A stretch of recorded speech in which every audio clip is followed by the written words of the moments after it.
एक पिताजी मरने लगे।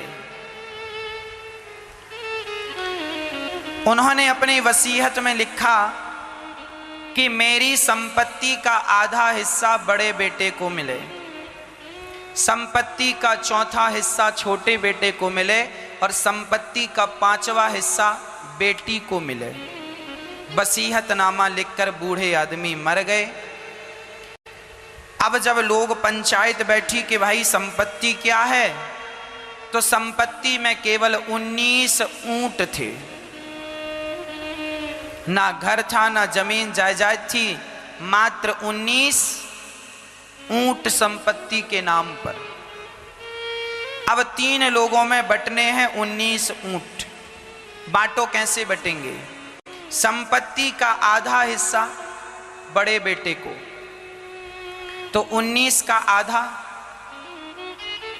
अब पैसा होए तो आधा कर लें, ऊंट को कैसे आधा करें?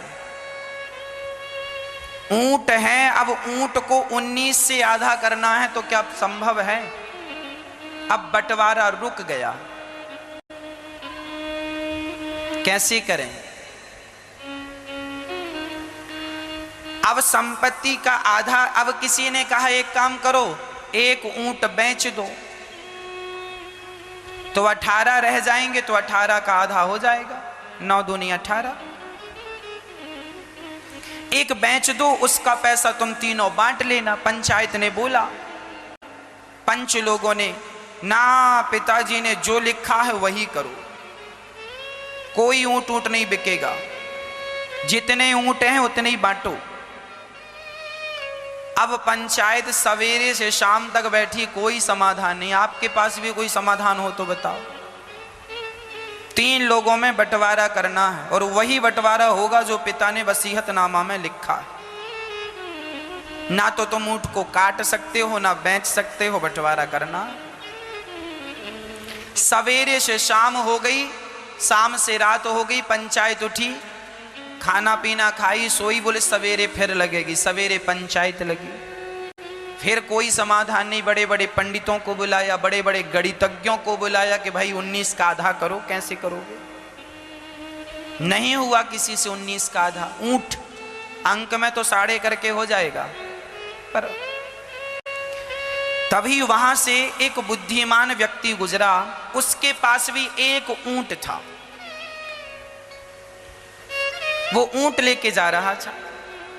वह ऊंट लेकर चला तो देखा पंचायत लगी। पूछा भैया क्या हो रहा है? बोले बंटवारा हो रहा है, परंतु बंटवारा ठीक ठीक हो नहीं पा रहा है, क्योंकि 19 ऊंट हैं और लेने वाले 3 हैं। वसीयतनामा में लिखा है कि आधा हिस्सा बड़े बेटे को, चौथाई हिस्सा छोटे बेटे को और संपत्ति का 5वां हिस्सा बेटी को चाहिए। अब उस व्यक्ति ने कहा मरने वाले का नाम क्या? उस व्यक्ति ने, जिसका एक ऊंट वो लेकर जा रहा था, उसने पूछा। उनने कहा फलाने का नाम मान सिंह था। अरे ये मान सिंह तो हमारे दोस्त थे, क्या मर गए? हाँ मर गए, उनके बच्चों का बंटवारा नहीं हो रहा। उन्होंने कहा लाओ हम बंटवारा कर देते हैं। उन्होंने कहा सुनो, 19 है ना, एक काम करो, ये हमारा वाला जो ऊंट है ये भी इसी में मिला लो और मिलाकर बंटवारा करो। वो हमारे दोस्त हैं, हमने भी अपना ऊंट दिया, लो।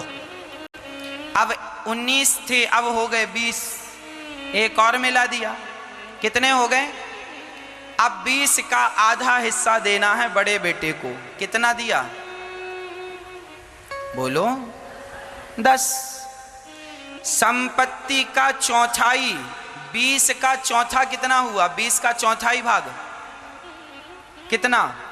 5 छोटे बेटे को। संपत्ति का 5वां हिस्सा बेटी को। 20 का 5वां हिस्सा 4, 4 पंचे 20। संपत्ति का 5वां हिस्सा किसको मिला? बेटी को। बेटी के खाते में 4 ऊंट आए, छोटे बेटे के खाते में 5 ऊंट आए और बड़े बेटे के खाते में 10 ऊंट आए। अब बताओ बचा कितना? एक बचा। उसने कहा चल मेरा वाला मुझे वापस कर। उसने अपना लिया और चला गया। बंटवारा हो गया। बात समझ में आई? वह एक जो था वह किसी के हिस्से में नहीं गया, वह बटा नहीं, वह बटा नहीं। पर यह भी सत्य है कि उसके बिना बंटवारा हुआ नहीं। वह एक जो था, एक ऊंट, उसके बिना बंटवारा नहीं हुआ, और वह स्वयं बटा नहीं। वह एक जो है ना, वह एक ही श्री कृष्ण है। वह एक के बिना तुम्हारा जीवन में गुजारा और बंटवारा कुछ भी नहीं हो सकता। जब 19 ऊंटों में एक कृष्ण मिल जाते हैं, 10वें 20वें, ये 19 क्या है? 5 ज्ञानेंद्रियां, 5 कर्मेंद्रियां, 5 तत्व और 4 अंतःकरण। मन बुद्धि चित्त अहंकार कितना हुआ? 19 हुआ। 5 ज्ञानेंद्रियां, शब्द स्पर्श रूप रसगंध, 5 ज्ञानेंद्रियां, 5 कर्मेंद्रियां। आंख हमारी ज्ञानेंद्रिय है, कान ज्ञानेंद्रिय है, नाक ज्ञानेंद्रिय है, जिह्वा ज्ञानेंद्रिय है, त्वचा ज्ञानेंद्रिय, टोटल 5 हो गए। 5 कर्मेंद्रियां, हाथ से लेना देना, पांव से चलना फिरना, मुंह से बोलना बतलाना, 3 हो गए। 2, एक मूत्र द्वार, एक मल द्वार, टोटल 5। 5 5 10 हो गए। 5 तत्व, पृथ्वी जल वायु अग्नि आकाश, ये 5 तत्व, और 4 अंतःकरण, मन बुद्धि चित्त अहंकार, ये 19 हैं। ये 19 ऊंट हैं। यह 19 अधूरे हैं 20वें के बिना। ये 20वां कौन है? कृष्णात् परम किमपि तत्त्वमहं न जाने।